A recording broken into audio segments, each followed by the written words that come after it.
श्री स्वामी समर्थ. तर स्वागत आहे मंडळी तुमचं स्वामी तीर्थयात्रेच्या सिरीज पार्ट 3 मध्ये. तर आज के बाप्पा फॅमिली निघाली आहे अक्कलकोटच्या दिशेने. आजच्या या मिनी व्लॉग मध्ये आपण जाणून घेणार आहोत स्वामींच्या दर्शनाआधी इतर कोणत्या ठिकाणाहून आपणही अक्कलकोटची परिक्रमा सुरू करावी. अक्कलकोट मध्ये पोहोचल्यावर प्रथम तास दर्शन घ्यावे ते महाराष्ट्राचे कुलदैवत म्हणजे श्री खंडोबा मंदिराचे, जिथे श्री स्वामी समर्थांचे प्रथम आगमन स्थान आहे. आणि हो, इथे स्वामींच्या चरण पादुका सुद्धा आहेत बरं का.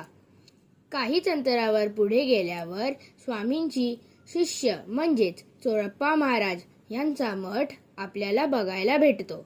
या मठाचा दर्शन झाल्यानंतर पुढे गुरु मंदिर म्हणजेच बाळप्पा मठ आहे. या मठामध्ये जागोजागी स्वामींची पावले उमटलेली आहेत. यापुढे हक्क्याच्या मारुती मंदिराकडे जातो. हे सामर्थ्य आणि अटळ श्रद्धेचे ठिकाण आहे. शेवटी आपण येऊन पोचतो ते म्हणजे स्वामींच्या मुख्य मठात.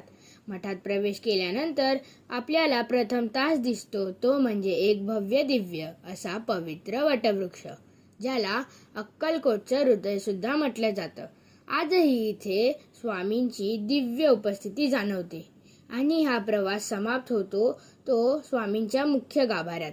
तर मंडळी, आजचा हा मिनी व्लॉग कसा वाटला आहे हे आम्हाला कमेंट करून नक्की सांगा. आणि पुढच्या पार्टसाठी आम्हाला फॉलो आणि सबस्क्राईब करायला विसरू नका. श्री स्वामी समर्थ.